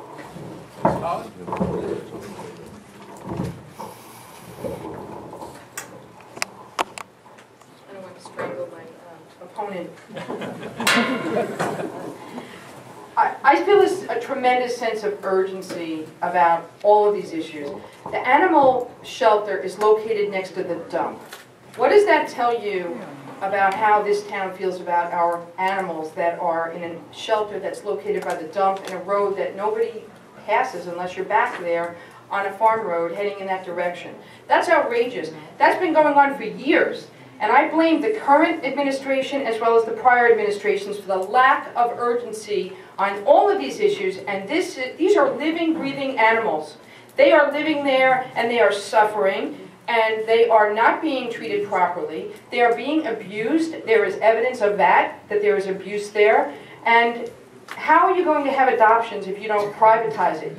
I would suggest that we privatize it. I've met people who are interested in purchasing it and running it. They're very upset about it. I think we must look into that, not when we get around to it, but immediately. If you elect me, I will immediately be looking into that, because animals are so important to our welfare, and we are important to their welfare. They can't do it themselves. We must do it for them. And that is how we must take care of the rest of our town. This is how we're taking care of our town. The same way we're taking care of the animal shelter. We're not. So I apologize for being so passionate about this, but I'm an animal lover. I love every single animal. I'm very much into animals. You can find me on any golf course with my nose in the water hole, because I'm always wondering what's in there, and I get yelled at a lot for that. But I don't play that much golf anymore. But we must privatize it. I think we could even have a zoo. We could even develop it into something where we have a Calverton Zoo in an appropriate location. We should move it out of that location, make it something so that the general public knows where it is, has access to the animals. Even Kent Animal Shelter, which is, at least you can find it on River Road if you know where to go, is well run, and I highly respect them. We can do the same. Thank you. This question is for the candidates for supervisor. We're going to start with Mr. Fisher, and it's about EPCAL. It said, do you believe that the town board's expenditure of $468,000 to a consulting firm to develop a new development plan was a wise expenditure? No, absolutely no. No way. A study was already done. Way back, I looked at the EPCAL for me to use part of it, to buy part of it, my company at the time, and also for client companies. There are other ways we can study this without spending for this, but we should determine best use plans. We should determine what's best for that property, and with a lot of community input.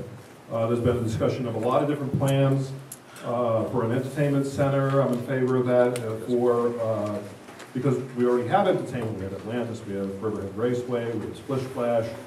More entertainment is actually good. It'll create a lot more business and jobs out here.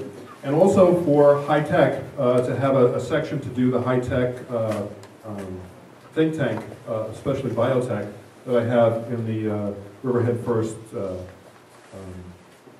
platform. Now, one of the things we have a problem with here is everything with EPCAL in the past, most of it has been closed government. If we remember back, a lot of the offerings, or when we were looking for offers from different possible developers, they were done in the seal. The first thing, they had to sign a confidentiality to get specs about the property. That was going on for a while. I refused to sign that confidentiality, and I was denied, and I think that's a violation of closed government law. That was a violation of law. Then I submitted freedom of information requests for it, and they denied me. I also, after that, I submitted freedom of information requests to do my own soil samples and my own testing, because I knew what the problem was. And they said, no, Greg, you can't do that either because it's not a document. Each time saying, you know, if you don't like it, sue us. So, which points to another problem, that we do have a lot of litigation in this town we actually don't need. That personally. If we look at what has to be created at EPCAL for us to really float this economy, I pulled up some numbers today on living wage. We better get something good. We better get something good. Thank you. All right, Mr. Cardinale? I think that is, yeah, I need a mic, thank you. I think that study is a terrible waste of money, and I would not have done it. It is unnecessary and duplicative. I would like to talk about EPCAL generally, and Walter's plan is the following as I understand it. Refuse to consider all offers to purchase or lease. That means the casino people, the Apollo Equestrian people, and the motorsports people have been rejected. Spend $500,000 taxpayer dollars on yet another unnecessary study after promising in his inauguration remarks that he would do no more studies. Spend millions more taxpayer dollars to subdivide, develop, and improve the property with the town acting as developer and without any purchaser in mind, using, again, tax dollars. The result is great risk and great expense to the town's taxpayers. My plan is very different. I would consider carefully all offers to purchase. I will fund no more studies. I would sell at fair value. I would do so to return the property to the tax rolls and leave its development to experienced private developers. This would result in no risk and substantial revenues to the town, which could stabilize and even reduce taxes. The other difference is this. He spent $500,000 on EPCAL in the last 22 months. In my terms of office, I brought in $8 million. I like to receive money. He likes to spend money. Receiving money can reduce your taxes. I know you understand that. And if you understand nothing else about the gobbledygook of his EPCAL policy, understand that he's bringing in no money, he's spending money. He will be 2 years for the study. It will be 5 years or more to subdivide and improve. And God help us when he has to actually either bond or do the improvements on your dollars. This is a truly stupid plan that he has put in place in EPCAL, and I hope that you will indicate that in your vote. Mr. Walter? Okay, so What I really love about this is, except for the fact that if you look at our spending records, Mr. Cardinelli spent 7.25% every year over the past 6 years. We'll give him only supervisor in spending increases, and I only increased spending 0.65% each year over the past 2 years. So don't talk to me about spending, because that's a losing issue for you, sir. But here's the thing. I agree 100% with Mr. Cardinelli. I'd love nothing more than to take that property and give it to a private developer and develop it. Here's the problem, folks, and you know the answer to this. We tried it. Mr. Cardinelli was elected in 1997. They gave away in the Great Grumman giveaway the industrial core, but kept the utilities and the sewage treatment plant. Makes no sense. Okay, fine. Then he does nothing for a couple of years. When he gets elected as supervisor, comes up for election and decides we're going to do an RFP. Okay, I still follow you, Phil. I still agree with you. If I could get a developer in there to do it, I'm with you. Let's get it done. Guess what? It doesn't work. It didn't work for 10 years, and it's not going to work for the next 10 years. I spent a year beating my head against the DEC, the county health department, the governor's office, and the county executive's office. And they said, if you want this property subdivided, you're going to do the environmental study, the birds and the bees and the trees. And at the end of the day, the governor's office is supporting us to create something similar to the Pine Barrens Commission, an authority, not an authority, but a commission that is going to enable projects to be approved in EPCAL within 75 days. I have no desire to put roads and infrastructure in, but I'm fairly certain, because I am the successful zoning lawyer you say I am, I'm fairly certain that if I subdivide this up into 10, 15, and 50-acre lots, that I can sell those lots, and those people will put the roads in, because I've done it all over. Thank you. Now we're going to get in one more question before we go into the closing statements. And we could be here all night. We could take a little break, come back, take a nap around 11 o'clock. We can get the rest of the money. But I think 2 hours will be more than this to get whet our appetites. This last question is for the candidates for supervisor. We're going to start with Mr. Cardinelli, and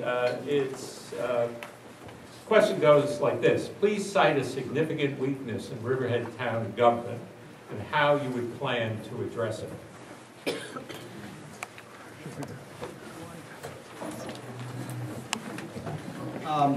One of the things that I would do is, contrary to what has been done, which is increasing the political appointees in the supervisor's office, I would lose one and place a town manager in place.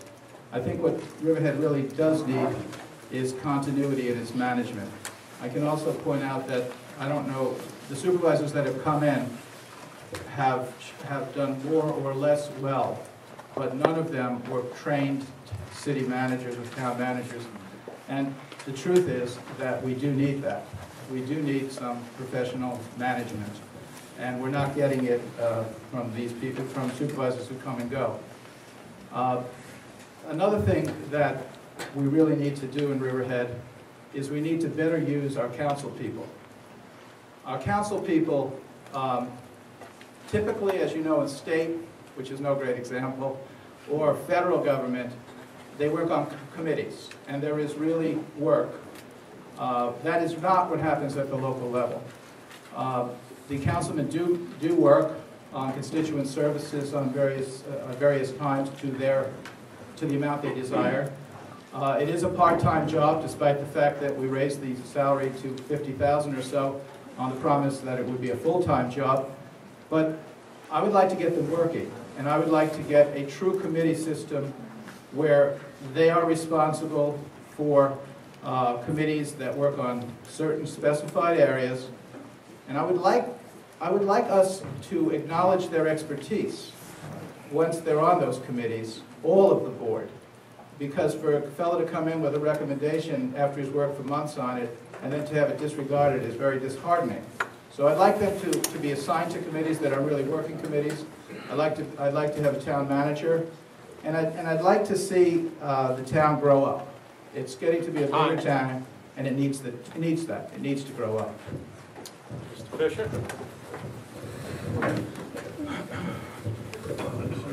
The major weakness for me has been closed government.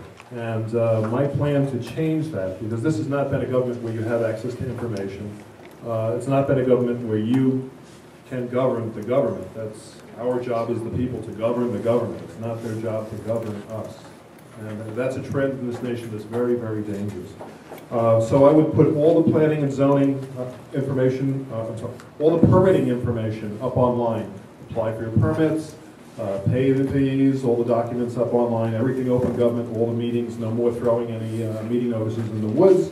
I would put all the tax information up online, so if there is any inequities, you can compare for yourself. They do it in other states, they're very successful at it. It drops the cost of grievances, it makes it much fairer for everybody. The process naturally equalizes taxes to what they should be for everybody. I was as well put all complaints up online. Any complaints you have about government, they have to go up online. That should be out in the open, so you can manage your government better. As well, I have in the Riverhead First platform a plan for a recall of elections to be able to pull people we don't want in anymore out quicker, so we can have a greater turnover of incompetence, get it out of there. One of the big problems in this now is, and quite unfortunately, we have a unipartisan system in Riverhead. We have all Republicans. That's never good. That's a closed shop. That's not good. You really need to have, that's part of what makes for closed government. And what we have is a skill set behind that has caused this situation. We actually have 2 attorneys, practicing attorneys, running for this office. And attorneys bring a special point of view to government. And that point of view is proliferated throughout the governments of this country, including Congress. You have to ask yourself, with these 2 incumbents, would you vote for them again if they were running for a higher office? Would you recommend they go for a higher office? Would you draft them for a higher office? The answer is probably no.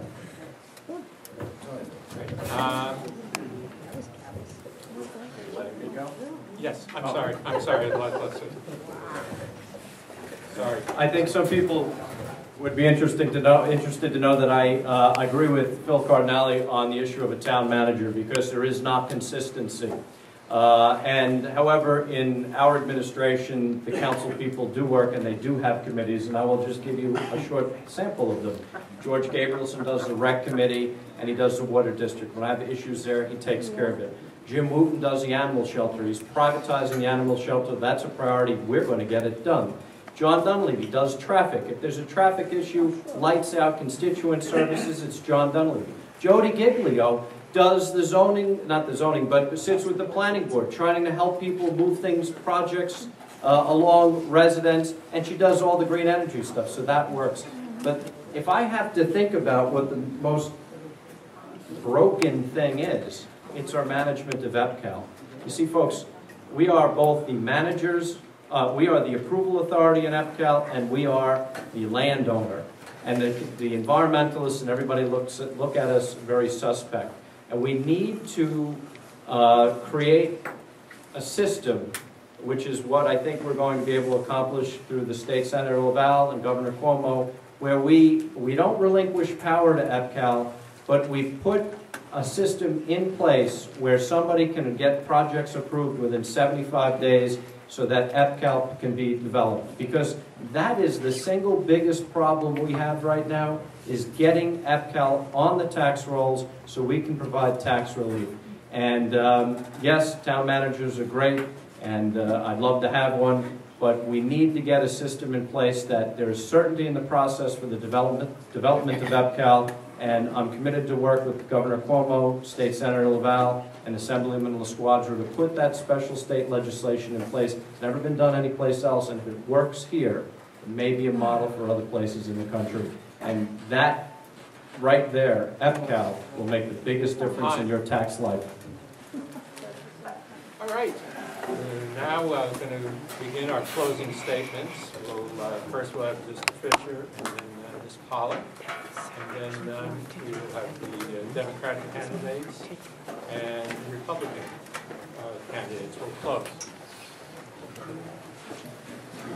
I'd like to say Thanks all for coming tonight. Again, you're the best of the best that you've come out, and that's very, very important statistically.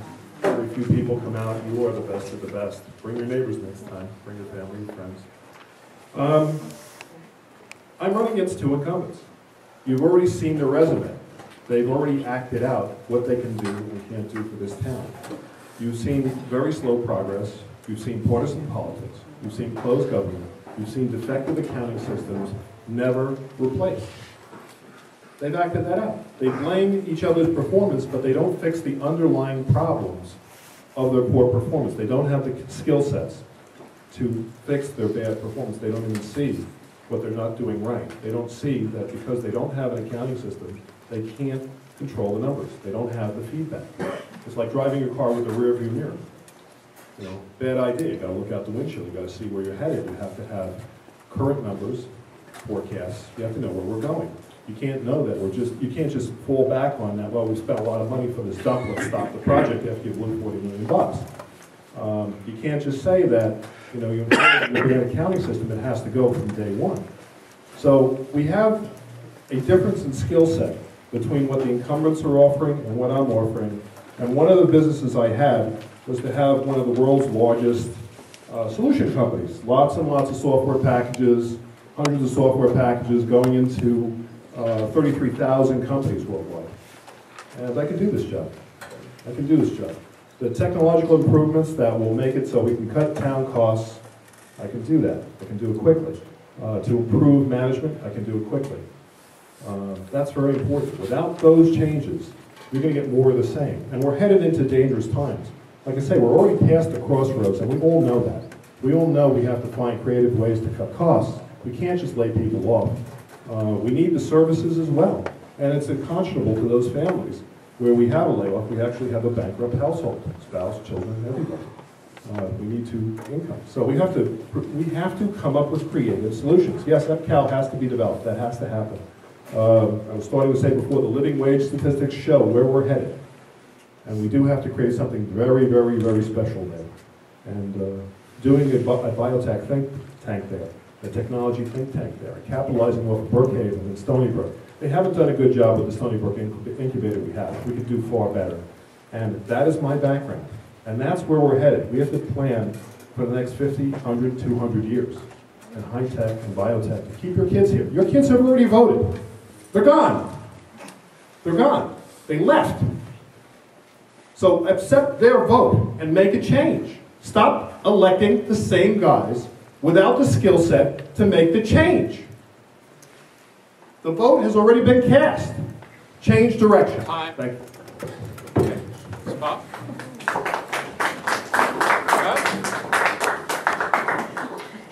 Mr. Bell, I told you why I came here to run for Riverhead Town Council, and I'm the only woman. And you know that, probably by looking at me.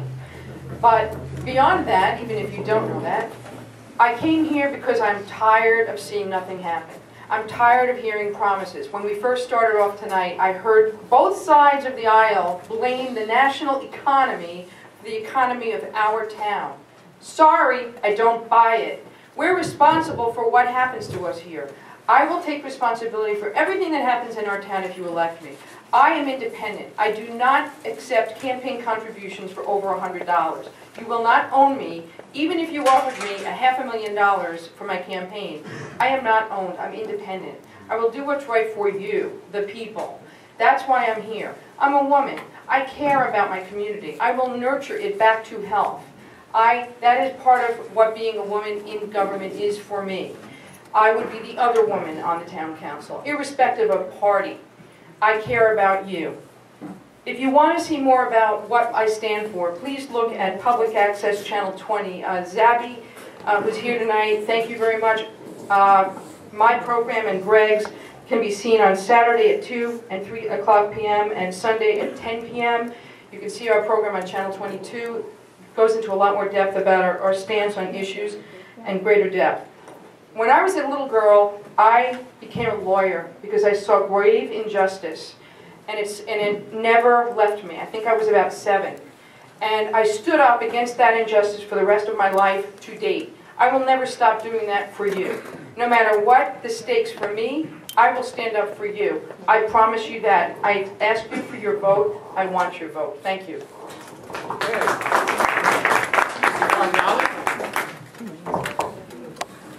President Reagan said that facts are stubborn things. And Senator Moynihan said that each of us is entitled to our own opinion. None of us is entitled to our own set of facts. So what are the facts? What is the truth? Obviously, we disagree on the facts tonight, not unpredictably. It's been a real he says to he says. But you've got the problem. You're the voters, and thank you for coming here.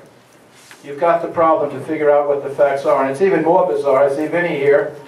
14 years ago, State Board of Elections, he was complaining about somebody lying about things in a campaign. And he said the answer came from the Enforcement Division. Political advertising and statements, even if untrue, are not illegal. Right here. The State Board of Elections. So how does that leave you? It leaves you, go to Democrats.com and see my position papers, go to wherever he has his. Figure it out. Figure out who's really telling the truth and who isn't. Figure out who you want to vote for. Maybe we can agree on at least this. We need a supervisor who understands that he is a servant of the public, not their master. I recall congratulating Mr. Walter on election night 2009 with these words, prepare to be a servant. I don't think he has responded well to that challenge, but it isn't my opinion, it's yours that counts. We need a supervisor who understands that the rule of law, equality under the law, open government and government ethics are not just words, but are fundamental to democracy. Maybe we can also agree on this, which is inspired by a recent column in Newsweek, Let's Just Fix It, with the eagle with a tool, with a wrench in his talons, and by a recent book by a New York Times columnist, Tom Friedman, That Used to Be Us. Maybe we can agree that that's what we need to do, to fix it, to stop shouting at each other and to fix it. Because that used to be the way we were. When it wasn't us against them, it was just us. When we understood political dialogue is not just a game, Mr. Coates, but we are not merely cheerleaders, but participants. When we understood that our future, and that of our children and our grandchildren depends on that dialogue. Partisanship, polarization doesn't work. Problem solving can work by inspiring cooperation and mutual respect, which inspires teamwork and innovation. Conflict is natural, and you've seen some tonight, and inevitable, but it can be the first step to improving communication, building trust, and solving problems. But we must learn to respect people when we attack problems. We need to do better. We need to be better. We need to find a better way for Riverhead. We need to talk to each other, not through each other. Thank you. Mr. Van Glen. Thank you, everybody. It's been a pleasure to have my first debate, and thank you for your patience, especially with the volume of my voice. How we conduct our government in our town will bring good neighbor businesses and investors. We need to offer a fair and level playing field to residents and investors and businesses alike. Make sure everybody's included and nobody is excluded. EPCAL needs to be back on the tax rolls if we are going to survive out here with the rising costs of everything. We need to offer living wage jobs out there. We need to develop a roundtable to give fair and equal voice to civic groups, governmental agencies, and businesses alike. We need to reduce expenses through efficiencies. We need to help speed up the purchase orders processes for our department heads. We need to support our police, our firemen, and our volunteer ambulance squad with whatever they need. They give us our best when we are at our worst. I will be a full-time councilman. To me, it's like being an airline pilot. You may only spend 80 hours a month in the cockpit, but there's a lot of pre-flight time, and there's a lot of homework that needs to go in before that plane can even go off and into the air, entrusting the lives of all the passengers on the plane to that one pilot. And that's what I will be, that pilot that will help to bring Riverhead back, help to lower your taxes, helped to bring good neighbor jobs, helped to get EPCAL back on the tax rolls, helped to bring Main Street and revitalize Main Street and keep the momentum growing, and help make us good neighbors and strong businesses. And on November 8th, I asked to earn your vote. So when you go into that voting booth, please remember Matt Van Glad as an average guy that stood up and said, you know what, we can do better and we deserve better. Thank you very much and good night. Mr. Williams? Thank you, Matt. I want to thank everybody for coming tonight. I want to thank Mr. Bale and Mr. Farr for putting this together, and thank the members of the officers of the association, both civic, Calverton, and Wading River. It's been a fine night, and I'm glad to have an opportunity to speak to you and to run for office. I can only say that I love Riverhead, and I want to be here as long as there's breath in my heart, and as long as I can afford to live here. And our taxes are going up and up and up, and there's no one saying, wait a minute, that may be too much. I want to be that person on the council board that says, enough is enough. You know, let's hold the line on taxes. Let's work at keeping it low. So our other generation that wants to come and move to Riverhead can feel like they can make a home here. I want to support those agencies that are impacted by the fact that we're growing so much. Our police department, our highway department, our building department, all of which are suffering and need resources to meet up, to keep up with the paces that our town is growing under. I also want to be a full-time councilman. I want you to be able to call me and get an actual person on the phone. And if you don't get an actual person, you get a phone call to say, hey, I missed your call, but how can I help you? I think that's, excuse me, I think that's all that we can ask for as citizens and as taxpayers, that our money be spent wisely, and that the people that represent us. So I ask for your vote on November 8th. When you go into the voting booth, I'm not running against Mr. Wooten, I'm not running against Mr. Gableson, they're fine men. But there's a new Riverhead. It's not Riverhead of the 1980s and the 90s. It's a new day and a new vision. Thank you.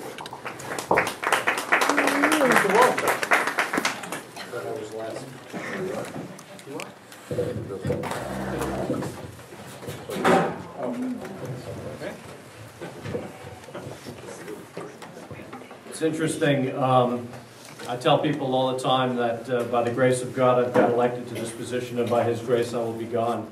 I work for the town, I work for the people, and I work full-time. I work a lot.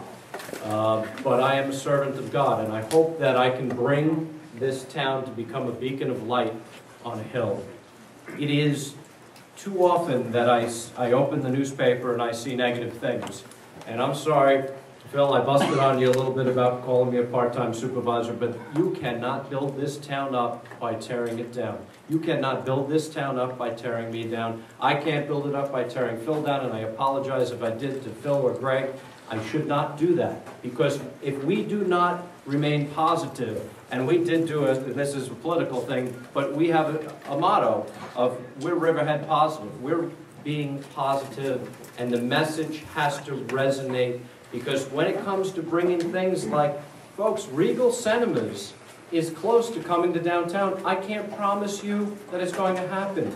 I can't promise you that the department store I'm working with is going to happen. But if we're going to continue to tear ourselves down, tear me down, tear the council people down, run these terrible ads about each other, guess what? Regal's not going to come. It's not going to happen. So the bottom line is, we're going to stay positive and we're going to stay focused. I came into office, there were 3 things I wanted to do. You can look at the facts and you can all interpret them in a different way. This is what I saw. I saw a town that we didn't have audits done and we did not know how much money was in the reserve fund. We thought it was about $8 million. I saw we took $5.5 million in 2010, a budget I did not create, to balance it. I knew that was a problem. I saw we had to cut the size of government. Maybe others interpret that differently. And we did it. The worst thing I did in my life so far is laid off those 13 people, but I did it, and I brought everyone in, and I did it personally, and I found jobs for every one of them that asked me for help. We are going to put EPCAL on the path to prosperity. We are going to subdivide it. We are going to break it into lots that people can afford to buy. Because you know what? If I could sell one 50-acre lot and put it on the tax rolls and I get a defense contractor, that's a good thing. And, you know, let's look at the history of Main Street. We've been written up by Newsday probably a half a dozen times in 18 months. The New York Times, the Wall Street Journal, several magazines. Downtown is coming back. You can feel it. You know you feel it. You may not want to admit it, but you know you feel it. So regardless of who you vote for, it is my commitment to you to stay positive, and I thank you for coming. I thank the Wading River Civic Association, the Calverton Civic Association, and my colleagues sitting here. Thank you. 9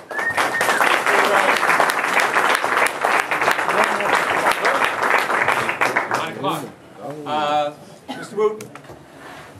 Thank you, Sid. I'd like to thank everyone for coming out tonight to Rex and Sid for holding this forum. Ruth, you keep pointing out you're the only woman out of 8, but I want to point out that I'm only bald-headed man running for this town board. And there's a lot of guys out there that agree with me that I want to be singled out. So. Ruth, there's the one thing I have to disagree with a little bit. The economy does affect small-town America. The economy on a national level definitely affects the Riverhead Town budget. It affects income, it affects transfer taxes, a lot of things that we base our taxes on. And somebody's got to make up that differences, whether it's cutting jobs or whether it's trying to increase the tax base. The IDA does give out tax breaks and incentives and abatements for businesses coming to Riverhead. I actually fought against Atlantis getting another 10 years. I think I was the only councilman sitting at the time that actually went to the IDA meeting to oppose that. So I thought that was too big of a bite on the apple. I thought the new construction, yes, the old construction should have came online. But that was their decision to make, and they made that decision to go ahead and give them another 10 years. When you talk about services, you talk about increasing police department, you talk about increasing highway, you talk about increasing buildings and grounds, those are all taxable items. It's a big, big chunk. It's almost 80% of your budget is based on salaries and the astronomical costs of retirement and benefits and medical. So when you want to increase, yeah, you'd love to increase that, but unfortunately when you try to balance budget and services, you want to give the public the best services they can get with the most we can afford. So it's kind of hard to want to increase things. Yeah, I'd love to give more services, but it's just too costly. And until something happens where pensions and different tiers can be created through a state level, where people can start paying for some of those benefits that they no. But anyway, I'll discuss it. One more thing. No. Just because we're all Republicans doesn't mean we're all runners. We don't all come from the same cloth. So thanks. George, Mr. Gables. Thank you for the 2 years, Captain. Well, I'm the last one to go here, so I've got 5 minutes. Really want to thank Sid Beal and Rex Fall for bringing this together. I want to thank everybody coming out, shows the interest you have in the community. That's always a great thing. It's always a great thing for us to debate the issues and say the best man win. But I don't want to go negative again, but I know Phil beat me up a little bit, or the board is, we're not doing anything as council people, so now you're going to have to listen to the list. That's why you need 5 minutes. I have worked, and the board has worked hard to stabilize taxes. I was one of the representatives from the town to work with the CSEA, along with the supervisor and Tara. We negotiated a 4-year contract. 0% the first year, 0% the second year, 1% the third, and 1.5% the fourth. That's probably one of the best negotiated contracts with CSEA on Long Island, and I'm proud of that. I'm also committed to contracting top quality jobs and supporting growth at EPCAL. We finally got a real plan that works with the DEC, business leaders, the environmental committee, environmental community, and we work together towards a finished comprehensive plan. I'm working with the Riverhead bid to design a new ice rink that's coming downtown. That's coming soon. We've got grant money for that. I'm the founder of the extremely popular Riverhead Cardboard Boat Race, another downtown showcase event. I sponsored legislation to officially end the town policy of satellite surveillance of private residences. A victory for privacy and property rights. I'm the town board liaison, the recreation committee, responsible for many projects, including new soccer fields at Stotsky Park at no cost to the taxpayer. I'm the town board liaison to the agriculture advisory committee. I'm the town board liaison to the farm select committee. We're working on stewardship and purchase of farmland to forever preserve these lands. I'm the town board liaison to the water district, investing in new infrastructure, installing new wells, increasing our capacity from 87%, which we inherited, and averting a near water shortage in 2010, 2011, to 121%. I donated my time in farms irrigation pump for 6. I'm out of time? All right. I'm also many nights on these committees. I'm the last one to leave, and I have shut off the lights at town hall. Thank you.